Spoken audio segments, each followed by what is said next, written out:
Have you ever felt totally stuck? Like, no matter how hard you try, you're always spinning your wheels. You're stuck in the same patterns, the same routines, the same struggles, and nothing seems to work. Maybe you've told yourself things like, I'll always be anxious. It's impossible for me to get healthy, or I guess I'm just not a morning person. And then it just feels so true because you repeat it to yourself over and over and over again.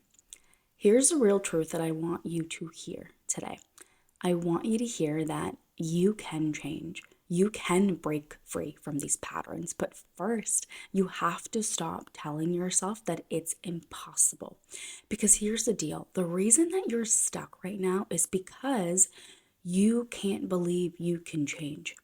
It's that simple and that powerful. Because here's the deal, the biggest reason you're stuck is because you believe you can't change.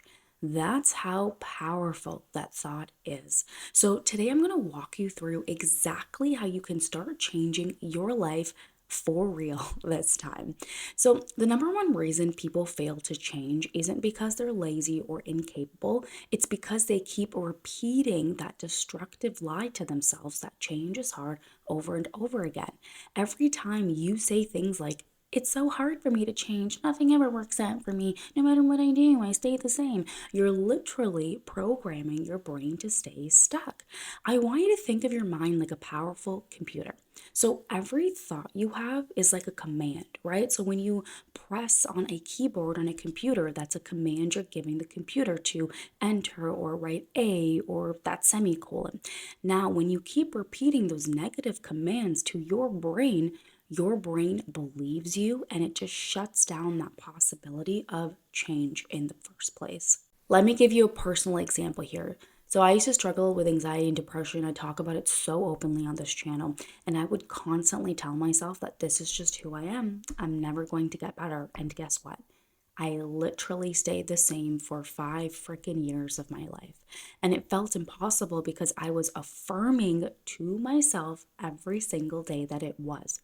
And it was only when I started challenging those beliefs that things in my life actually started to shift. So you won't change if you keep convincing yourself that you can't. So ask yourself right now, what limiting beliefs are keeping you stuck? What are you telling yourself over and over and over again about your ability to change? Once you uncover that, the next crucial step to creating real lasting change is really uncomfortable. It requires you to get brutally honest about how you're benefiting from staying stuck exactly where you are. Now, I can already hear you saying, benefiting? Are you kidding me? Like, what on earth would I want to stay stuck, Dr. Basley? I'm freaking miserable here. But trust me, no matter how uncomfortable or frustrating your current situation is, there's always a hidden benefit keeping you right there. I talk about this with my patients all the time, especially the ones who've been struggling with anxiety or depression for years and years and years. Literally, one of the first things I ask them, how are you benefiting from it? Because your brain is really freaking smart, and your brain only keeps you in emotional states because you're benefiting from it in some sort of way. So, I'm going to share an example with one of my patients specifically. So, one of my patients, she struggled really significantly with anxiety and the kind of daily anxiety that just made her life feel exhausting. And she was desperate for a change. She tried therapy, she tried meditation, she tried supplements, literally every single solution she could find, yet nothing seemed to stick for her. It was like she just kept hitting this wall over and over and over again. And she just felt really helpless. And so we took a deep dive into a tough question that most people never dare to ask or hadn't asked her before. And of course, if you ever work with me, you know I'm all about challenging the F out of you because that is how you're going to grow and change. So I asked her, how are you benefiting from staying anxious? And initially, this shocked her, right? Because it shocks most people, right? And she said, Dr. Basleen, there's no benefit. Like, I hate feeling this way. But as I, really told her encouragingly and kindly, sit in this feeling, sit in this thought and see what comes up for you. And as we dug deeper, we uncovered something really incredible. She said that, and she realized that she was just this like classic people pleaser. And her anxiety was protecting her for something that she feared deeply, aka losing people in her life.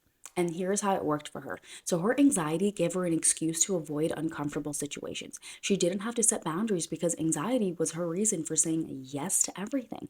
And so this way, she allowed herself to avoid conflict, criticism, and confrontation. And deep down, she was terrified that if she actually set healthy boundaries, that people would not accept her anymore, and she would lose a lot of relationships in her life because the relationships that she currently had were built on her always being the nice one, the accommodating one.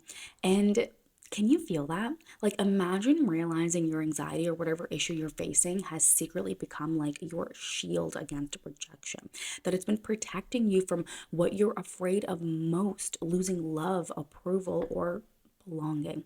And this realization was such a huge turning point for her. It was really uncomfortable, even painful, but it finally explained why nothing else had worked. How could she truly overcome anxiety if part of her secretly depended on it? So, you see, humans don't continue to do things without a payoff. Your brain doesn't force you to stay stuck in places unless there's that hidden payoff. And even if something causes us pain, there's often this level of like comfort, familiarity, or even protection that we experience beneath the surface.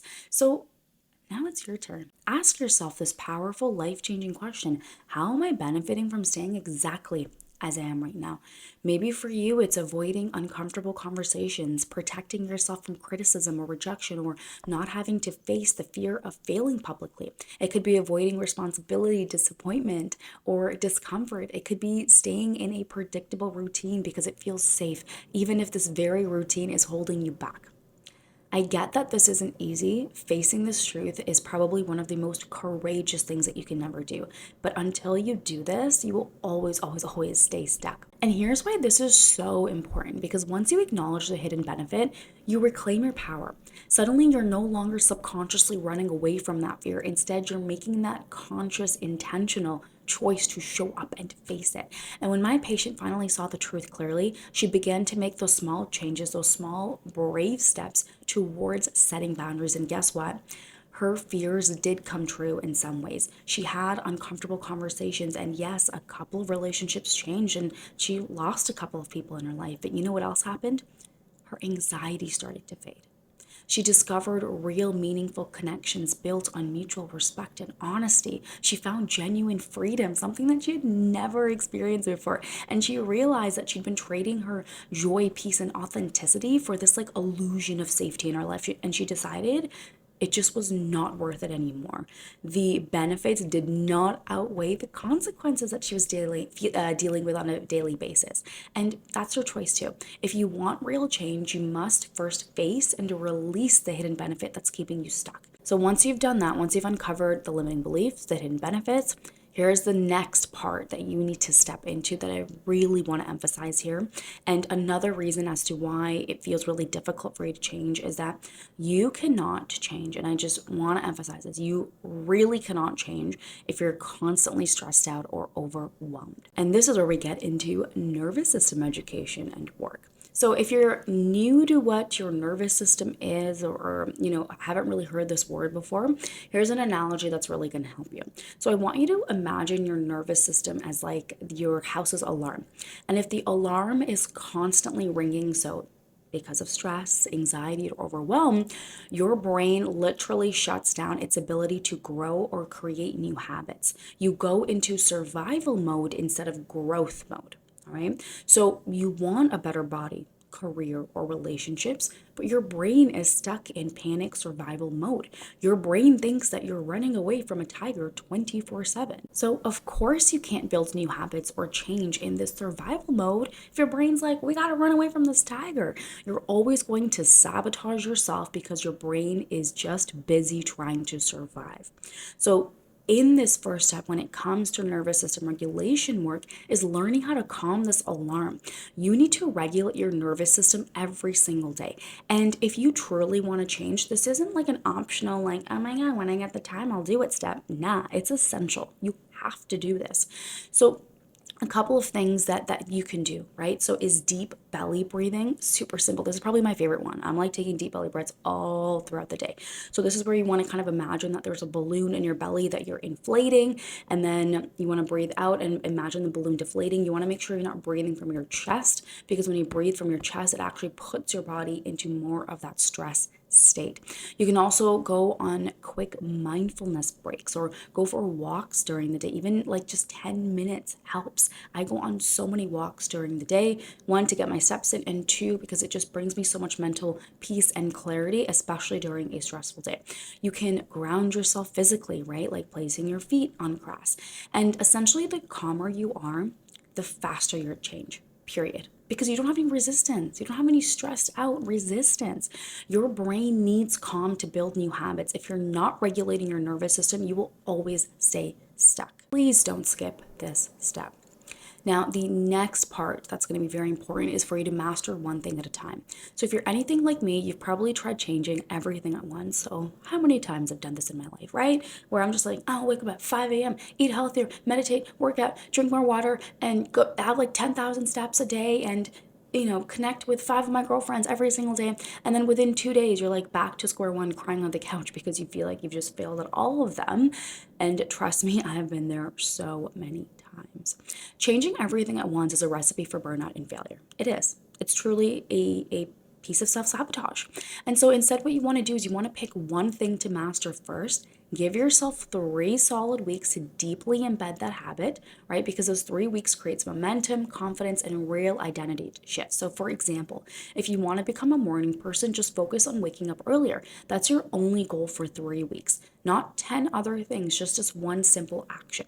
Now, after 3 weeks, celebrate your success and then layer on another habit. I remember feeling like such a failure because I'd start 100 new routines, overwhelm myself, and just quit them all at once. And once I simplified to mastering one habit at a time, everything changed for me. I started feeling proud, capable, and successful. And the power here is in simplicity, okay? You want to master that one habit at a time, build confidence, and then move on. That is how you're going to create long-term success and sustainability. Next is to let go of your expectations. So here's something that might blow your mind. Your attachment to exactly how things should happen can actually hold you back from letting them happen in the first place. So you try one method and it doesn't work, and suddenly you think that you're doomed to fail. And what I want you to understand is that if one way that you're trying to change isn't working, it doesn't mean you failed. It probably means that you need a different method. Like, that's it. So for example, let's say you're trying to wake up earlier and the alarms don't work. Try going to bed earlier. If that doesn't work, try changing your evening routine, and keep adapting until you find your method and way to actually stick with this habit and change. Detach from how you think it should look, because often the way that we think it should look isn't actually how it works out for us. Your journey won't look like anyone else's, okay? The magic happens in being flexible with this, not rigid. Change your methods, not your dreams. You will get to that place of achieving the change that you want to. You just need to keep trying different methods and ways to get there. And now the final and last step here is being your own biggest cheerleader. So change is messy. It's full of mistakes, setbacks, and moments when you want to quit. Been there, done that. But your self-talk here is everything. Every time you hear your inner voice saying, I can't do this, it's too hard, I'll never change, stop this immediately. Stop it. Literally in my mind, I will go cancel, cancel, stop all day long, and I'll replace it with thoughts of, I got this. Every day I'm improving. I am proud of myself for trying. And so you must ultimately become your biggest fan, because change isn't linear. It's this messy upward spiral, and that's okay. You must believe you can, even on the days when you stumble. And the voice in your head, it's either going to be your greatest ally or your biggest enemy, so choose wisely, right? Because change isn't about these massive leaps overnight. It's about the daily steps towards who you want to become. You get to decide your future, and it starts with your mindset, your nervous system, and your willingness to keep going. Because the truth is that you are capable, you are powerful, and you can do this. So let's start this right now. Tell me in the comments what's one small change that you are committed to changing today. And if you want support to really unlock your brain's true potential, if you really want support to get to that change that you so deeply desire and know that you're capable of in your life, book a complimentary breakthrough session with me so that we can chat about what support for you looks like, because you got this.